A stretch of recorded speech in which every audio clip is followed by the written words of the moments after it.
Hello friends, welcome to my channel. Friends, अपनी इस video को स्टार्ट करने से पहले मैं नए आने वाले यूज़र से रिक्वेस्ट करूंगी कि वो हमारे चैनल को सब्सक्राइब करके जल्दी से बेल आइकन के बटन को प्रेस कर दें।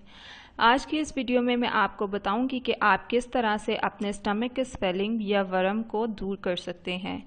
ये बहुत ही आजकल ज़्यादा लोगों के साथ मसला है, जिसकी वजह से बहुत से लोग परेशान हैं और माँ बाप को अलग से परेशानी में डाला हुआ है।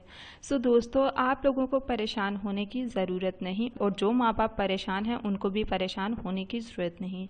स्टमक की जो झिल्ली होती है वो बहुत ही ज़्यादा मुतासिर होती है और रेड हो जाती है, जिसकी वजह से वो बहुत ज़्यादा जहर वाले मवाद उगल रही होती है, जिसके नतीजे में आहिस्ता आहिस्ता सारा स्टमक यानी मैदा खराब हो जाता है और इसकी वजह से तकरीबन 2.25 मिलियन लोगों की मौत होती है।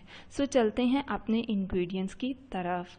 इससे बचने के लिए मैं आपको बहुत ही अच्छा सा टोटका और चीज़ें बताऊंगी जिसको खाने या पीने से आपकी ये प्रॉब्लम सॉल्व हो जाएगी।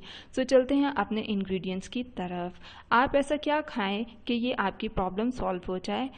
आपको चाहिए कि जितना ज़्यादा हो सके आप उन लोगों को पानी पिलाएं जिनको ये प्रॉब्लम है।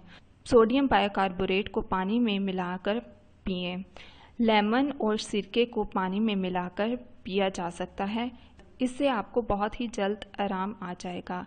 अगर नहीं आता देन आप किसी अच्छे डॉक्टर को चेक करवा सकते हैं। सो दोस्तों, ये थी आज की हमारी बहुत ही अच्छी सी और छोटी सी इफ़ेक्टिव सी रेमेडी। सो मज़ीद वीडियोस और होम रेमेडीज़ के लिए हमारे चैनल को सब्सक्राइब करके बेल आइकन के बटन को प्रेस करना ना भूलें।